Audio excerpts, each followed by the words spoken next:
Assalamualaikum warahmatullahi wabarakatuh. Salam sejahtera. Selamat datang ke Sembang Didik bersama dengan dua orang hos yang cukup tampan dan juga cantik. Terima kasih. Wah, pertama kali saya Ahmad Nazri dan saya Nisa K. Anda sedang menonton Sembang Didik di saluran Didik TV KPM. Baik Nisa, saya pasti ini merupakan salah satu episod yang ramai nanti-nantikan. Kerana apa tu Nisa? Kerana hari ini kita ada tetamu yang cukup istimewa. Kita nak membicarakan sesuatu yang saya kira sangat-sangat penting untuk negara kita, Akmal. Ya, ramai sebenarnya ibu bapa ingin tahu. Ya, betul. Ramai juga guru-guru di Malaysia ingin tahu dan juga semestinya murid-murid pun nak tahu juga. Betul. Kan? Betul? Ya. Jadi tanpa membuang masa, kita ingin mempersilakan tetamu yang kita juga nanti-nantikan dan kita teruja untuk bertemu beliau, Menteri Pendidikan dari Kementerian Pendidikan Malaysia yang berhormat Puan Fadlina binti Siddiq. Selamat datang YB. Terima kasih. Assalamualaikum. Terima kasih sudi bersama-sama dengan kami. YB, apa khabar? Okey YB. Baik, alhamdulillah. YB nampak tak dia cukup teruja. Okey, baik. Saya pasti banyak yang kita nak kupaskan di dalam Sembang Didik kali ini bersama dengan YB. Jadi mungkin Nisa, katanya ada satu soalan pembuka yang cukup orang kata manis. Manis. Kan? Ya. Tapi sebelum itu tidak terlambat untuk kita ucapkan tahniah kepada Yang Berhormat di atas pelantikan sebagai Menteri Pendidikan. Saya kira ini adalah satu pelantikan yang cukup bersejarah di negara kita. Tahu tak kenapa, Akmal? Kerana apa tu? Kerana beliau merupakan Menteri Wanita pertama yang menerjui Kementerian Pendidikan Malaysia. Tahniah YB. Jadi saya nak tahu perasaan YB apabila diumumkan menjadi Menteri Pendidikan di negara kita. Oh, saya fikir pertamanya pastilah terkejut. Terkejut kerana ketika itu saya baru saja memenangi kerusi Parlimen Ibu Tebal sebagai first timer. Kali pertama. Jadi saya memang tidak menyangka akan dilantik sebagai Menteri Pendidikan.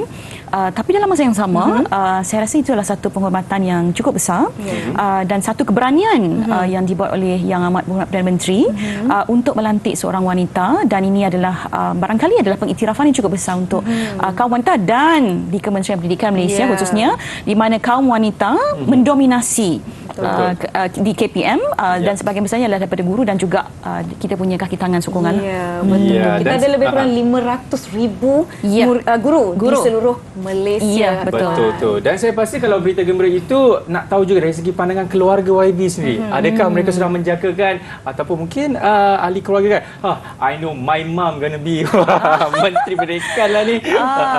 Terkejut pastinya, tapi dalam masa yang sama sokongan dan dukungan Tuan Kemal sangat-sangat saya fikir saya mendapat dukungan yang sangat kuat dari suami dan anak-anak. Yang paling penting saya nak bagi jaminan pada ibu bapa yang lain, jangan risau kerana saya ada internal audit di rumah 5 orang yang sedang berada dalam arus perdana pendidikan. Maksudnya begitu Akmal ya.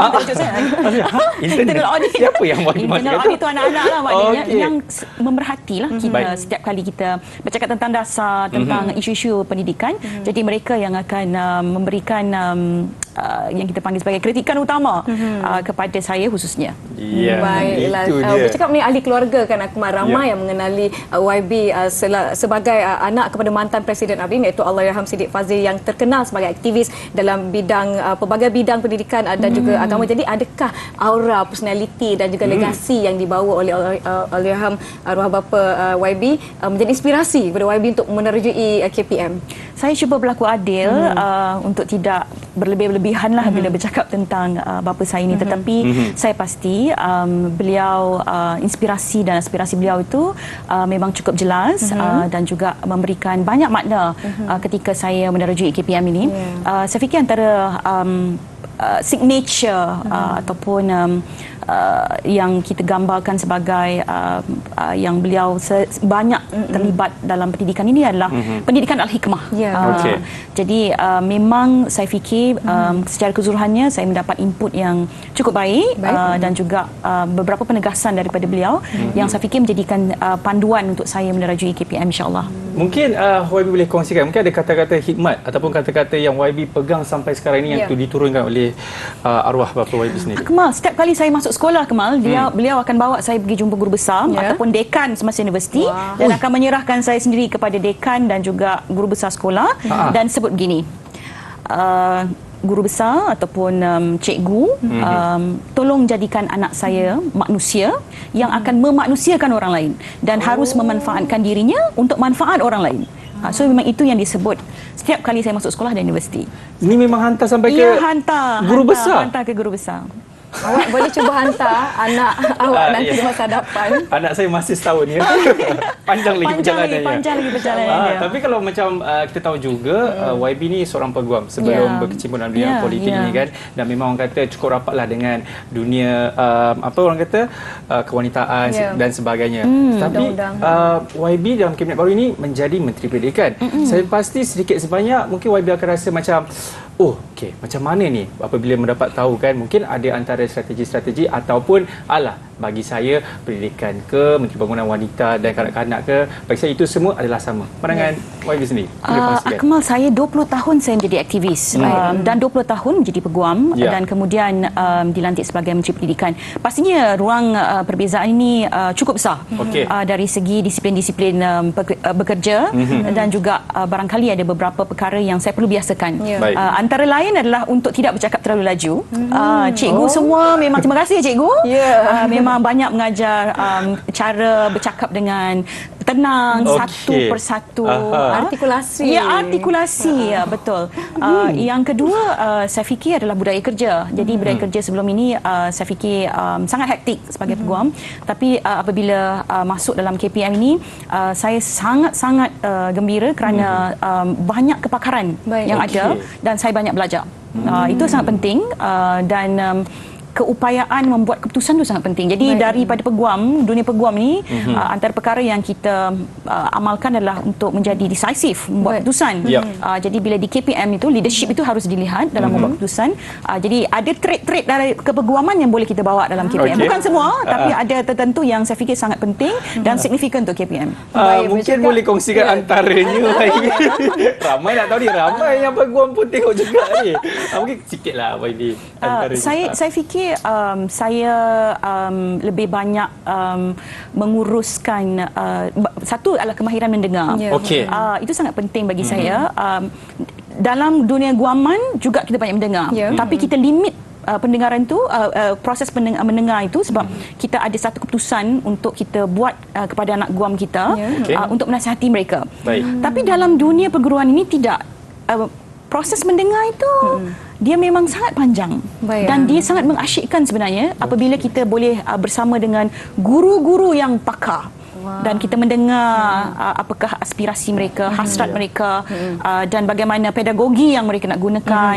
Ini semua adalah bagi saya pengalaman-pengalaman yang cukup penting daripada dunia peguam ke dunia pendidikan. Baik, saya rasa cukup menarik Akmal kerana perbezaan bidang yang cukup besar, namun ada perkara yang boleh diguna pakai daripada bidang guaman kepada bidang pendidikan. Namun apa pula persamaan yang YB dapat jumpa antara bidang guaman dan juga bidang pendidikan ni bersama dengan guru-guru di sekolah dan juga mungkin pasukan YB sendiri di KPM?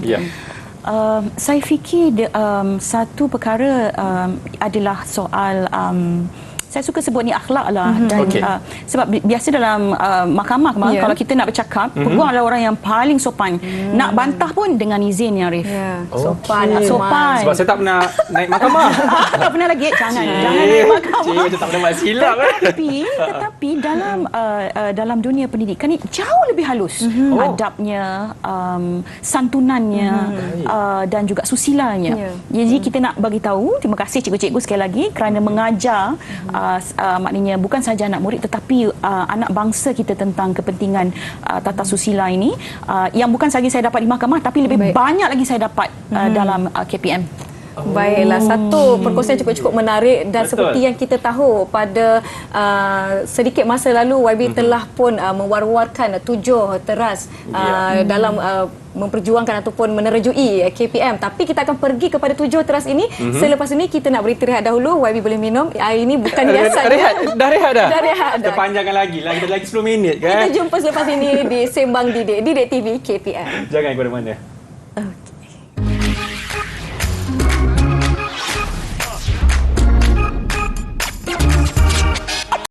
Terima kasih masih menonton Sembang Didik di saluran Didik TV KPM. Masih ramai setia bersama kami ya, Kumal ya. Alhamdulillah. Hari ini bersama-sama kita merupakan yang berhormat Menteri Pendidikan dari KPM iaitu Puan Fadlina Siddiq. Terima kasih bersama-sama dengan kami dan kita akan pergi kepada 7 teras pendidikan yang telah pun diumumkan pada sebuah sidang media yang berlangsung pada 15 Desember, Akmal. Di mana anda 15 Desember?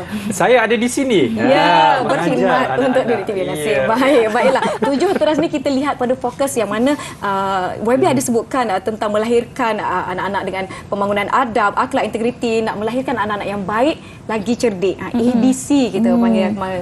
Betul tu.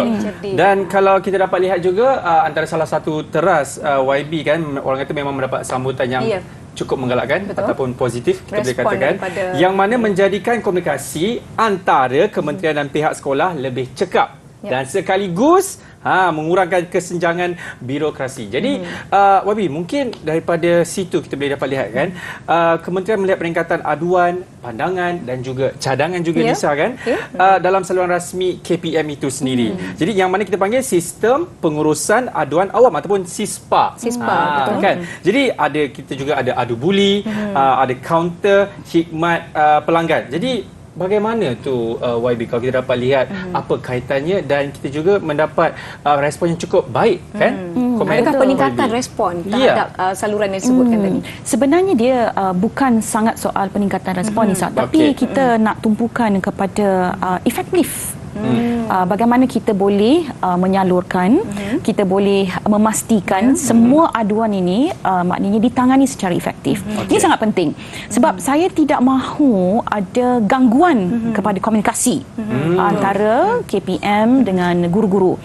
Keutamaan dan kebajikan kita adalah pemegang-pemegang taruh kita, guru, ibu bapa dan kanak-kanak. Sebab itu kalau kita tengok tadi, Akmal sebut tadi, kita ada SISPA, kita juga ada adu buli. Untuk siapa? Jadi bukan saja untuk mereka guru-guru dan ibu bapa, tapi juga untuk kanak-kanak ini berinteraksi secara terus, secara langsung dengan kita melalui adu buli. So SISPA kita ada lebih kurang 9,000 aduan. Adu buli bukit dalam 260 aduan. Jadi ini sedang kita tangani secara efektif. Penting untuk kita pastikan keutamaan kebajikan dan juga isu-isu yang terkait rapat dengan guru ini, kita saluran penting ya, dan mesti saluran rasmi. Kalau tidak, kita tak boleh record, Akmal. Ya. Yang kedua, mesti diselesaikan secara efektif. Sebab itu saya ingat penting untuk saya beri jaminan kepada semua pemegang taruh yang mendengar dan melihat kita pada hari ini dan menonton kita pada hari ini adalah bahawa setiap aduan itu akan ditangani dengan tindakan yang segera mungkin. Akan dilihat satu persatu lebih 9,000 aduan di saluran yang telah pun disebutkan tadi. Yang pasti apabila kita ada aduan, kita mestilah pergi pada saluran yang rasmi, saluran yang betul. Jadi bercakap ini lebih 9,000 aduan yang telah pun dilakukan melalui saluran yang disebutkan. Pasti ada cabaran untuk kita memastikan setiap aduan ini dilihat, didengar dan juga diatasi secara efektif seperti yang Wabi sebutkan tadi. Apa antara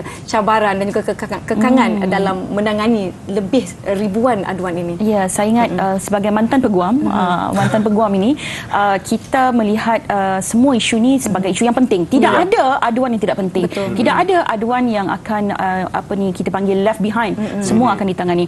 Tapi yang penting juga kita kena ingat dalam memastikan aduan ini efisien, efektif, pastilah kita ada pasukan yang kuat. Sebab itu sekali lagi saya ingin memberi jaminan bahawa pasukan KPM maknanya dengan segala kepakaran yang ada, undang-undangnya, tata tertibnya, kemudian kepakaran-kepakaran, kaunselingnya. Akmal, jangan lupa Akmal, kaunseling adalah teras utama ataupun bahagian terpenting juga dalam pendidikan yang boleh kita berikan khidmat kita ini juga kepada semua pemegang taruh kita. Jadi pasukan yang kuat ini dengan kepakaran yang ada, kita akan maknanya menghadapi isu-isu aduan ini dengan lebih efektif, Nisa. Ya, saya agak pelik. Macam mana YB tahu saya dulu selalu jumpa guru kaunseling waktu zaman sekolah? Muka tu.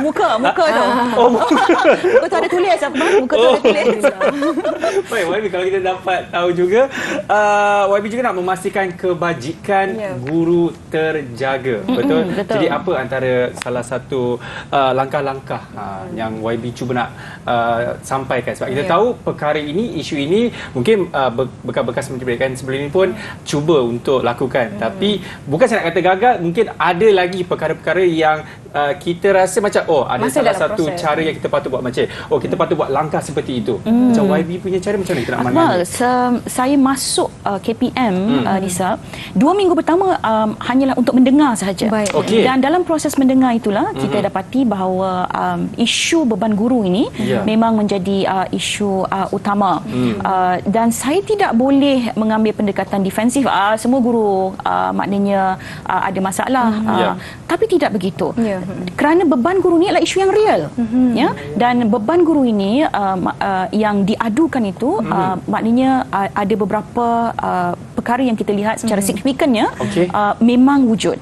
Contohnya dari segi administratif dan sebagainya. Sebab itu antara langkah awal kita maknanya sebaik saja peristiwa 15 Disember itu kita terus umumkan bahawa antara lain adalah untuk mengaktifkan Majlis Penasihat Pendidikan Kebangsaan yang akan memfokuskan terus zoom in kepada masalah isu beban guru. Jadi majlis ini akan bertindak sebagai kumpulan yang akan menyelesaikan isu-isu ini. Jadi kita bagi task terus. Maknanya tugas itu lebih spesifik.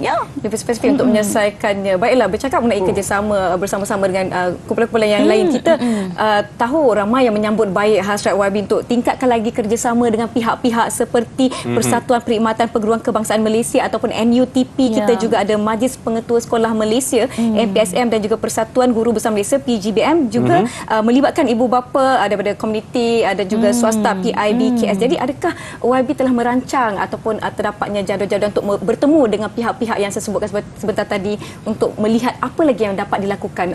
Ya Nisa, itu baru Nisa sebut tu berapa ya baru ada Nisa? Ada 1, 2, 3, 4. 4 sebenarnya. Empat. Yang dirancang yang sedang queue saya rasa beribu-ribu. Banyak.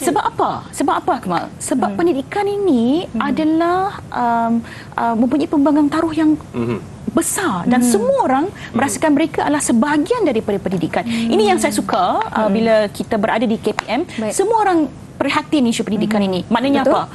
Pendidikan akan menentukan watak bangsa. Pendidikan akan menentukan masa depan negara. Betul. Jadi ini kita punya pemegang taruh yang mesti kita jumpa dan dapatkan perhatian dan sumbangan mereka, khususnya sumbangan pemikiran dan cadangan mereka untuk menambah baik KPM. Sebab itulah Kemal, Kementerian Pendidikan ni antara kementerian yang mendapat perhatian yang cukup besar dari rakyat Malaysia. Ya, mungkin saya nak tarik sikit ke belakang mengenai aduan tadi kan, sebab bukan nak kata saya suka buat aduan, tidak. Saya rakyat Malaysia yang bertanggungjawab YB. Tapi saya nak tengok kadang bila YB turun ke sekolah-sekolah kan, apa antara aduan yang mungkin sering kali disuarakan oleh terutamanya pihak guru-guru ini, YB? Saya rasa Kemal, kita harus berlaku adil kepada semua sekolah. Setiap sekolah mempunyai isu yang tersendiri. Sebab itu kalau kita baca komen-komen, kadang-kadang orang kata, YB kenapa pergi sekolah bandar, kenapa tak pergi sekolah bandar? Saya nak tegaskan, pertama dalam 7 teras kita saya sudah sebut pembangunan sekolah daif di Sabah Sarawak menjadi keutamaan kita dalam 7 teras. So selesai Sabah Sarawak. Baik. Sekolah-sekolah yang lain saya pergi ni kena faham bahawa isunya berbeza. Saya pergi ke sekolah yang depan rumah Akmal tu. Jangan bagi tahu. Nanti mereka tahu saya duduk di mana, YB. Jadi sekolah itu mempunyai enrolment student yang sangat besar. Satu kelas nisbah guru 1 nisbah 50. Walaupun dia di sebuah yang dikatakan sebagai tempat bandar dan sebagainya. Tapi itu isu yang cukup besar. Maknanya apa? Mereka memerlukan sokongan dan dukungan sama ada sekolah baru, penempatan sekolah baru ataupun bangunan yang baru untuk mengurangkan enrolment yang sangat banyak itu. Sebab kita tahu enrolment yang ramai dalam kelas, jadi dia punya effectiveness tu kurang sedikit. Guru-guru nak kena kawal murid yang lebih banyak daripada biasa. Isu yang lain pastilah bila kita ada misalnya bencana di hujung tahun ini So penyelenggaraan pasca banjir ini bagi saya cukup kritikal. Sebab itu kita tidak teragak-agak untuk mengumumkan bahawa 50 juta itu kita keluarkan untuk menyelenggara banjir. Sebab ini penting sekolah selamat kanak-kanak mesti berada dalam kondisi selamat, Okey. ekosistem selamat, bukan saja bangunan tetapi juga dalam soal-soal pembesaran dan persekitaran mereka. Baik. Jadi itu tumpuan kita, maknanya bukan saja secara infrastruktur tapi juga memberikan dukungan dalam setiap keunikan sekolah itu yang mesti ditangani secara maknanya uniknya sekolah ini mempunyai isu-isu tersendiri. Infrastruktur tu pasti ada. Dan isu-isu lain lah, enrolment, isu tanah dan pelbagai lagi. Dan isu sebagai contohlah, kalau sekolah anak orang asli paling cute, Akmal. Paling Comel. Paling cute. Macam mana tu? Paling cute untuk kita, sebab saya rasa ini antara keutamaan yang kita berikan di KPM adalah untuk memberikan akses pendidikan kualiti kepada anak orang asli.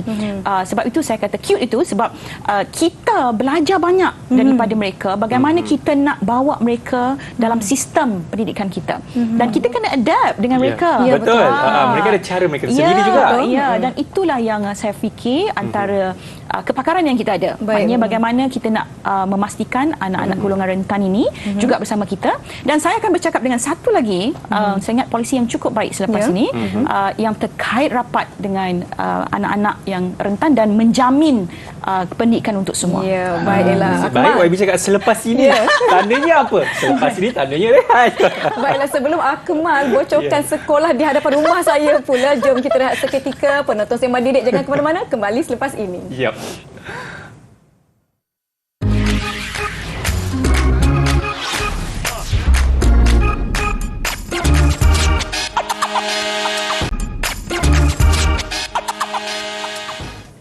Masih lagi menonton Sembang Didik di saluran Didik TV KPM. Masih bersama saya Nisa K dan juga rakan tugas saya Akmal Nazri. Anda okey? Saya okey. Alhamdulillah, risau saya.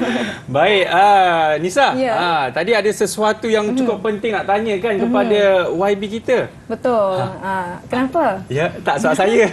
Teruja sebenarnya bersama dengan YB kan. Siapa sangka YB ni seorang yang cukup santai, seorang yang tenang tetapi seorang pendengar yang baik. Wah. Tadi kita dah fokus kepada sedikit latar belakang siapakah Yang Berhormat Fadlina binti Siddiq ini. Ramai nak tahu, dan juga kita telah pergi sedikit kepada kebajikan guru-guru, masalah-masalah di sekolah. Dan untuk segmen kali ini kita nak bercakap mengenai murid-murid.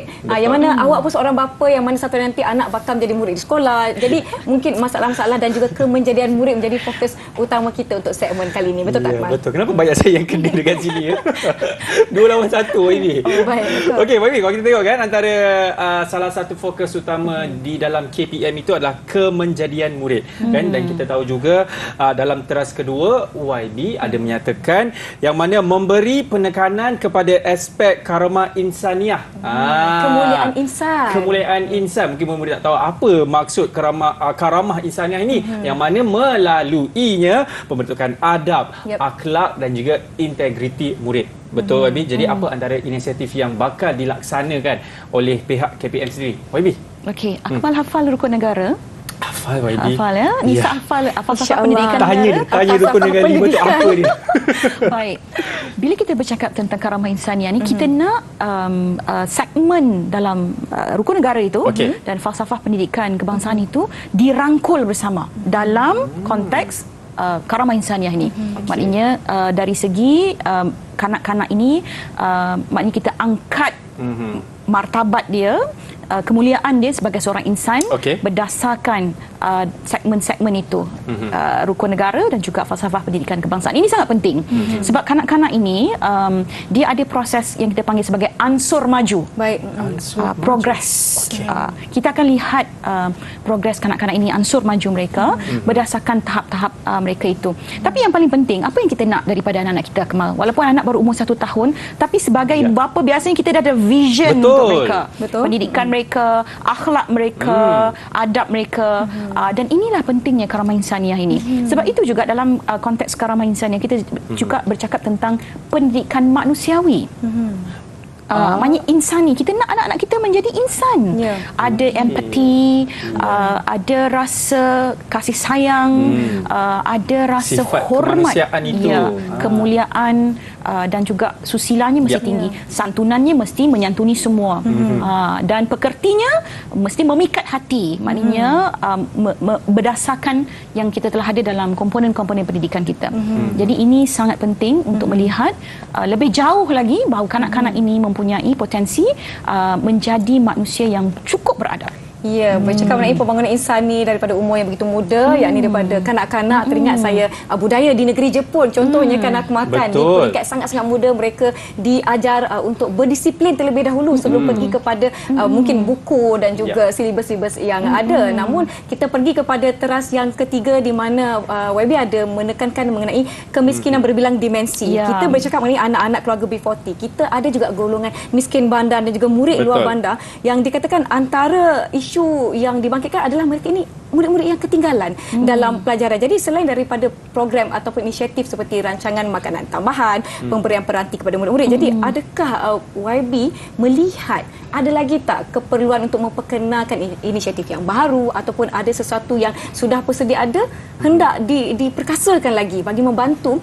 murid-murid ini? Sebab kita tak boleh nafikan walaupun dalam situasi ataupun era kita sedang maju dan juga teknologi tinggi, ada lagi yang masih ketinggalan dalam pelajaran. Terima kasih Nisa.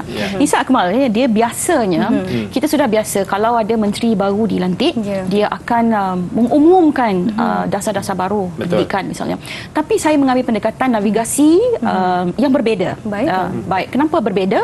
Pertama, kerana tumpuan negara ketika ini adalah isu ekonomi dan isu kos sara hidup. Jadi menjadikan teras itu menjadi sangat crucial dan sangat signifikan kerana kita sedang bercakap tentang keadaan kanak-kanak kita yang masih lagi memerlukan beberapa perhatian. Kenapa saya sebut multidimensi? Kerana kemiskinan ini tidak boleh ditakrifkan sebagai kemiskinan satu hala saja, tak ada duit saja, tak ada makanan saja.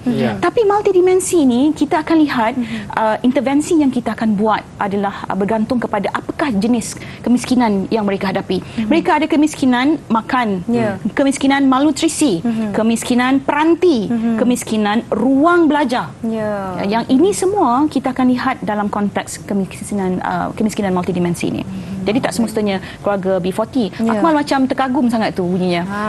Betul tak? Sebab kadang-kadang mungkin kita tidak pernah terfikir golongan-golongan ini kan. Mungkin bagi mereka, kalau yang miskin ini, selalunya miskin tidak ada duit. Itu saja. Itu saja. Saya pasti juga yang melihat ini, terutamanya di kalangan murid-murid kan. Boleh berkata, kalau miskin, tak ada duit lah kot. Miskin tak ada. Tapi sebenarnya banyak lagi macam YB katakan tadi kan. Bukan saja duit, tetapi pendidikan itu. Sebab kita tahu, ilmu ini sebenarnya tidak perlu kita nak bayar pun, betul. Ianya adalah percuma. Sebab itu kita kena puji inisiatif Didik TV. Kerana Didik TV telah memperkenalkan satu lagi cara bagaimana kita nak mengatasi kemiskinan multidimensi dari segi mendapatkan bahan dan sumber untuk pendidikan ini. Terima kasih Didik TV. Hidup Didik TV. Seperti Akmal sebutkan tadi, mungkin ramai tidak mendapatkan idea bahawa kemiskinan dan kesusahan itu tidak berlaku pada mereka yang hanya tinggal di luar bandar ataupun di kampung. Mereka yang tinggal di bandar pun ada akses yang sangat-sangat terhad terhadap pendidikan. Di rumah tidak ada peranti yang cukup. Nampaknya Nisa sudah menguasai Ibu KPM dengan cukup baik. Saya akan mohon kerja selepas ini. Jadi pegawai daripada Kementerian Pendidikan Malaysia sendiri kan. Mungkin saya nak tanya juga. Silakan Nisa. Apa yang nak sampaikan tadi tu? Akses yang limit yang terhad kepada anak-anak di mana ibu bapa ada satu peranti tapi anak yang bersekolah mungkin ada 3. Jadi bergile-gile. Dan sekali lagi itulah yang telah dilakukan oleh Didik TV. Maknanya mengurangkan kesenjangan berdasarkan kebergantungan kepada peranti dengan menyediakan, maknanya mereka boleh lihat Didik TV dan mendapat makluman dan maklumat dari pembelajaran melalui Didik TV yang boleh dilihat secara di TV saja. Dan untuk pengetahuan YB, memandangkan kawan-kawan saya dan juga ahli keluarga saya ramai yang sebenarnya terlibat di bahagian pendidikan sebagai guru, mereka juga telah berkongsi di mana sumber akses kepada kandungan Didik TV ini digunakan di sekolah untuk membantu guru menyediakan bahan dan juga membenarkan murid-murid belajar menerusi kandungan Didik TV. Ya, itu dia. Malangnya bagi saya tidak ada. Baik, Wabi, kalau kita nak tengok kan untuk menangani isu kemiskinan ini, kita tahu kita kena ada satu kerjasama yang kuat. Betul, sebab orang kata apa yang penting? Kerjasama. Ya. Jadi lama tak dengar tu. lama tak dengar. Jadi macam mana YB daripada pihak KPM sendiri kerjasama dengan kementerian lain supaya kita dapat menangani isu kemiskinan ini? YB? Betul. Saya ingat merentas kementerian ni adalah isu yang sangat penting. Dan kita bekerjasama dengan semua kementerian dan rakan-rakan menteri saya yang berhormat, menteri semua memberikan sokongan dan dukungan yang saya fikir tidak berbelah bagi kepada Kementerian Pendidikan, kerana ini adalah yang kita panggil sebagai nadi negara, ya. Pendidikan inilah nadi negara. Dalam masa yang sama, saya fikir sokongan dan dukungan daripada komuniti sangat penting. Dalam pendidikan manusiawi ni, ya, kita tidak hanya melihat bahawa pendidikan itu adalah yang bersifat institusi sahaja, tetapi ia boleh berlaku dalam komuniti. Sokongan daripada jalur ketiga yang lain, sebagai contoh jalur-jalur aktivis. Kita ramai aktivis kemanusiaan, ramai aktivis pendidikan yang mesti memberi juga sumbangan dan dukungan kepada isu pendidikan negara.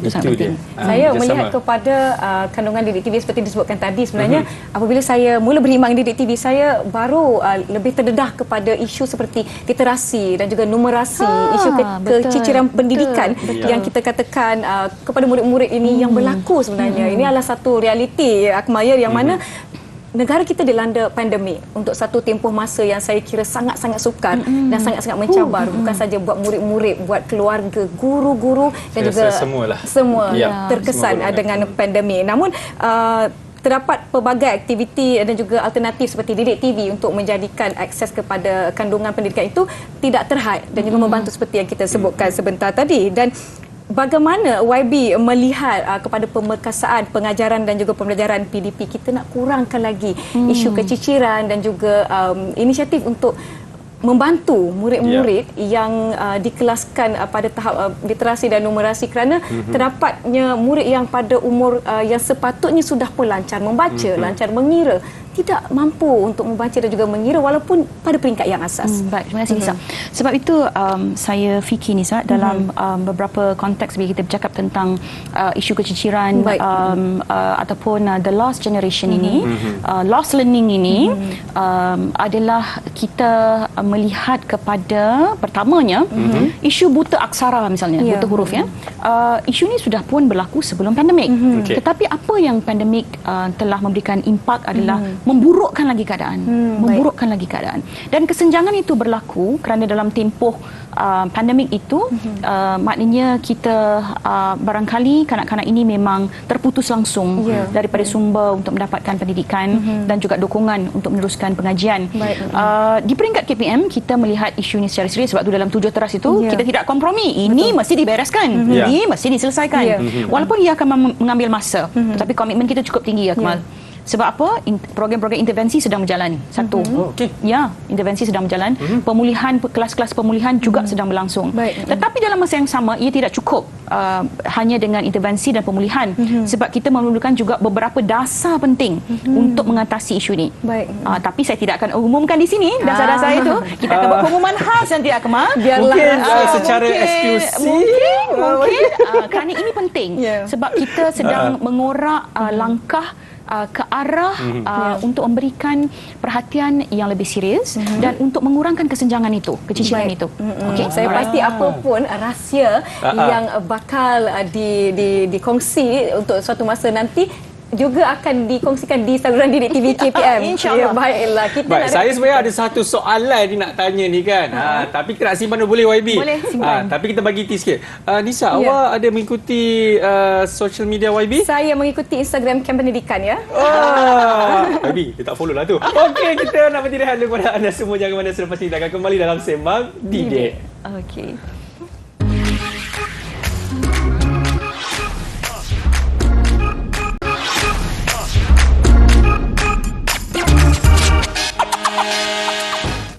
Baik, masih lagi menyaksikan Sembang Didik bersama dengan saya Akmal Nazir dan juga Nisa K. Dan masih lagi bersama dengan tetamu kehormat kita, Menteri Pendidikan Malaysia YB Fadlina.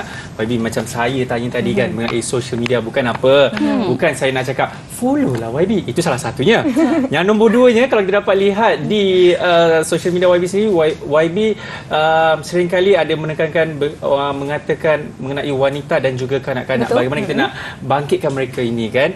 Jadi, ialah YB pun nak menjadi Menteri Pendidikan.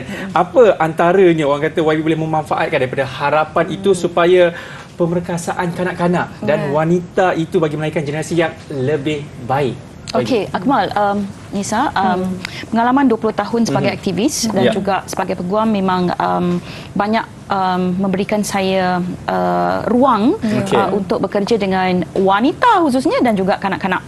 Jadi sebagai peguam saya banyak maknanya mengendalikan kes-kes rumah tangga dan juga untuk kanak-kanak khususnya kes-kes yang terkait rapat dengan yang kita sebut sebagai keganasan berasaskan gender, Nisa. Semasa saya menjadi maknanya aktivis, saya ada rumah perlindungan sendiri, rumah perlindungan gadis hamil wanita. Jadi ini sebenarnya memberikan kita satu kita panggil sebagai conviction, Akmal, untuk melakukan banyak perkara berkaitan dengan kanak-kanak. Satu adalah perlindungan, dua ekosistem selamat, ketiga adalah jaminan hak mereka untuk mendapat hak pendidikan yang berkualiti dan akses untuk mendapat pendidikan, dan yang keempat saya fikir yang juga tidak kurang pentingnya adalah terkait rapat dengan sekali lagi memastikan bahawa tidak ada yang ketinggalan. Jadi pengalaman-pengalaman itu, Akmal, khususnya yang terkait rapat dengan melihat sendiri kanak-kanak dikahwinkan dalam umur yang begitu muda, menjadikan kita punya semangat aktivisme itu untuk memastikan mereka di sekolah lebih tinggi. Sebab itu dasar pendidikan wajib kita sangat penting. Di Kementerian Pendidikan Malaysia, dasar pendidikan wajib kita adalah sekolah rendah. Dan kita akan pergi ke tahap yang lebih tinggi. Akan diumumkan kemudian juga. Saya cuba pancing tadi untuk memberitahu, tapi kita tidak dapat. Kita tidak akan terpedaya dengan Akmal hari ini, sebab kita akan menumpukan dan memberikan jaminan-jaminan tentang hak-hak kanak-kanak ini dalam konteks yang saya sebut tadi, rangkumannya ekosistem selamat, jaminan tidak ada yang akan ditinggalkan ketinggalan dalam pendidikan, dan juga berkaitan dengan maknanya bahawa mereka mesti mendapat pendidikan yang berkualiti. Dan semestinya itu merupakan salah satu berita gembira kan kepada golongan-golongan tersebut. Dan pancingan anda tidak berjaya. Cuba ada pancing YB pula, tengok macam saya mana. cuba. Baiklah, tapi kita difahamkan dan kita telah melihat antara aktiviti yang memenuhi ruang masa YB adalah lawatan kepada sekolah-sekolah di seluruh Malaysia. Saya pasti belum seluruh Malaysia lah, mungkin di kawasan terdekat dahulu dan kepada yang lebih besar dan juga lebih jauh YB Mungkin ada banyak yang telah dilihat dan juga diperhatikan sepanjang lawatan berlangsung. Jadi mungkin YB boleh simpulkan apa antara pemerhatian dan juga perkongsian daripada dapatan YB dari lawatan yang telah berlangsung setakat ini. Baik, Nisa, saya turun ke sekolah ini maknanya adalah untuk mendengar dan lebih dekat dengan guru-guru. Terima kasih cikgu yang banyak menyambut saya dengan cukup baik, dan kelebihan cikgu perempuan kali ini adalah kami boleh selfie ramai-ramai. Saya boleh pegang tangan guru besar perempuan. Jadi tak ada maknanya lebih akrab. Dan yang paling penting adalah ruang untuk saya betul-betul melihat institusi kita lah. Macam saya sebut daripada awal tadi bahawa setiap sekolah mempunyai keunikan masing-masing, isu masing-masing, isu yang berbeza. Jadi inilah dia tujuan saya turun itu adalah untuk mendekati maknanya pemegang taruh terbesar sekolah, kanak-kanak, guru. Sudah ada 3 pemegang taruh di situ yang besar. Jadi tujuan melawat itu saya fikir sangat penting untuk saya. Untuk saya sangat penting. Mungkin untuk orang lain mereka merasakan bahawa banyak kerja lain lagi yang boleh dibuat, Akmal, tetapi bagi saya ini penting. Sangat penting. Ini adalah ruang yang paling penting. Memandangkan setiap sekolah ada isu dan juga suasana yang berbeza, ada keunikan masing-masing. Mungkin lebih mendapat kata apa, clear vision orang kampung, saya kata. Clear vision orang kampung. Orang kampung kata clear vision. Untuk melihat sendiri, turun ke lapangan. Ni kampung mana cakap clear vision? Baik, YB, dan semestinya katanya ada satu perkabaran cukup menggembirakan, terutamanya penduduk di negeri Sabah dan Sarawak. Kan? Apa dia tu, YB? Mungkin YB boleh kongsikan dari segi orang kata memuaskan dan menaik taraf sekolah di sana. Ini teras ke-6. Teras ke-6. Baik, Akmal, kita sering bercakap tentang kita nak anak kita berada dalam satu suasana yang selamat. Dan ia tidak terkecuali baik Semenanjung, Sabah dan Sarawak. Maknanya anak-anak kita mesti berada dalam premis sekolah yang selamat. Itu yang pertama. Yang kedua adalah sekolah daif. Sekolah daif ni kategori dia maknanya ada yang memang yang kita panggil skala lah, 6-7 ni memang tak boleh guna langsung. Dan kita dapati banyak sekolah kita sebenarnya yang mempunyai taraf sebagai sekolah daif. Maknanya ini sekolah daripada 1920-an, zaman Inggris tu, lahir lagi. sebelum saya lahir pun Akmal ada. Jadi bila sekolah-sekolah daif ini sudah tidak menjadi sekolah yang selamat untuk anak-anak kita, Nisa. Jadi adalah penting untuk KPM membuat dasar yang lebih maknanya tegas berkaitan pembangunan sekolah daif ini dan memperbaiki infrastruktur ini supaya anak-anak kita boleh datang ke sekolah dengan lebih selamat dan dapat melakukan aktiviti pembelajaran yang lebih terjamin.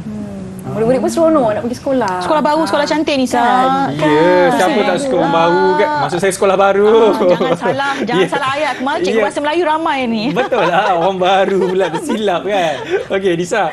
Ya, saya pasti bila bercakap mengenai kemudahan sekolah yang cukup daif dan mungkin ada sekolah yang sebenarnya ada murid-muridnya tapi kurang daripada segi akses dan juga seperti isu yang besar dikatakan rakyat Malaysia, akses internet.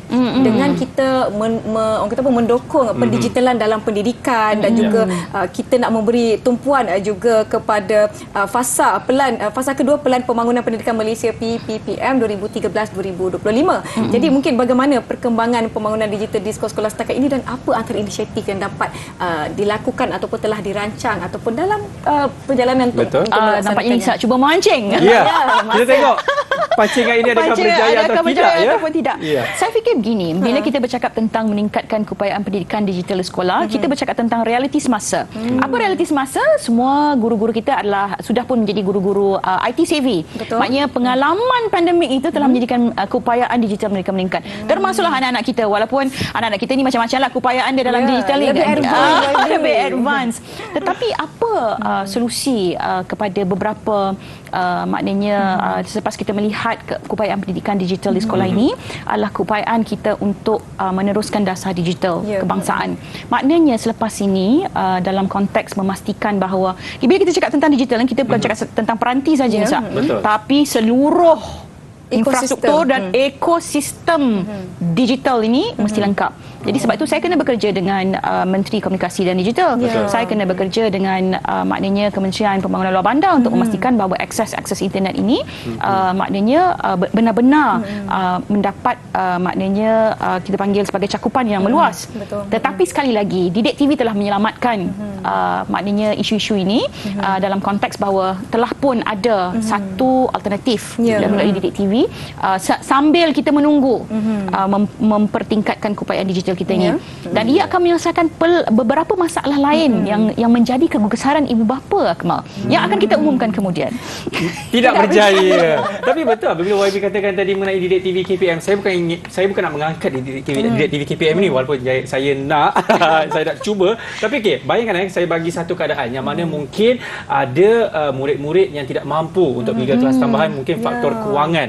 Tetapi apa yang dia dapat buat adalah hanya buka TV, tonton saja Didik TV KPM dan daripada situ juga murid tersebut telah mendapat segala info-info yang beliau inginkan. Betul tak? Betul. Sebab kita sekarang pun dah masuk ke tahun 2023 kan, dan kita pun memang kena mengejar orang kata peredaran zaman ini kan, digital ini kan. Lebih-lebih lagi pandemik telah orang kata apa memberikan satu tujahan yang mana kita perlu lakukan ini dengan cukup-cukup meluas, semua tidak patut tertinggal. Jadi nampaknya di TV KPM akan sampai 2029, 2030. Ini pancingan lain. Ini saja.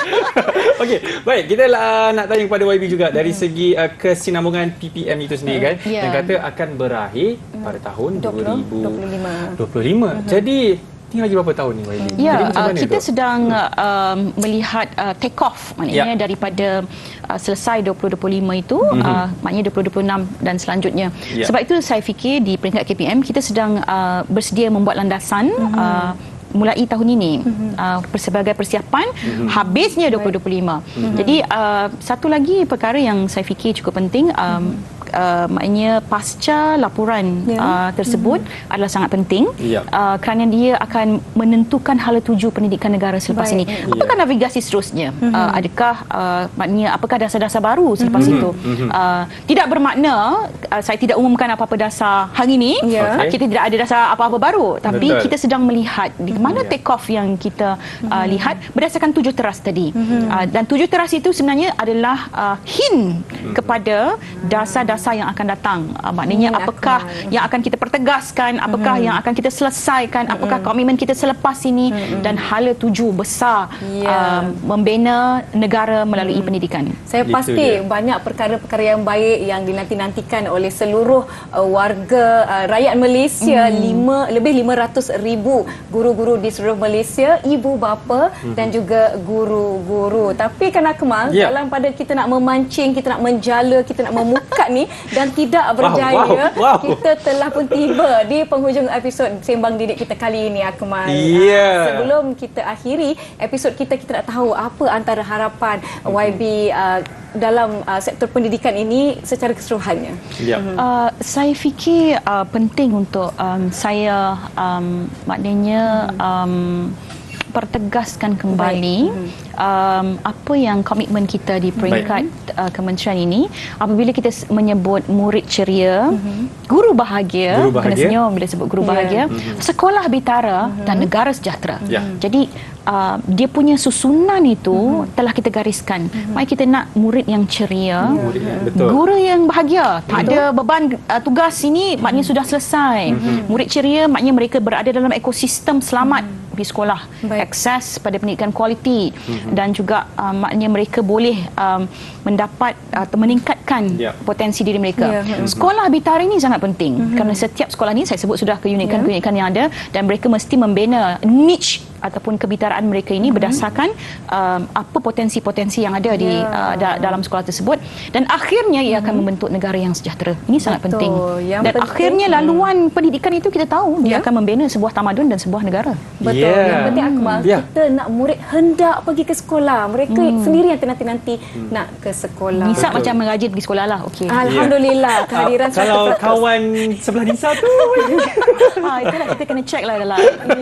Tapi betul, saya suka bila YB ada mengatakan murid yang ceria, guru yang bahagia, sekolah bintara dan juga negara sejahtera. Ini merupakan, kalau kita fikir balik, maksud di sebalik ayat tersebut adalah, betul lah, sebagai seorang murid, saya letakkan diri saya sebagai seorang murid, siapa tak nak, tak sabar nak pergi sekolah, kenapa sekolah habis pukul 1.10 kan sekarang ni, lama tak pergi sekolah dah, 1.10. Macam guru pula tanggungjawabnya, saya tak sabar nak pergi ke sekolah untuk mengajar, untuk mendidik murid-murid kita. Betul? Baik, betul. Saya pasti banyak input yang telah kita kongsikan. Sekali lagi setinggi-tinggi terima kasih kita ucapkan kepada Menteri Pendidikan kita yang berhormat Parlimen Binti Siddiq kerana sudi bersama-sama dengan kami. Saya pasti penonton Didik TV cukup teruja dengan perkongsian, namun maaf kami ucapkan kerana tidak dapat memancing apa yang patut. Masih lagi ke? Masih lagi.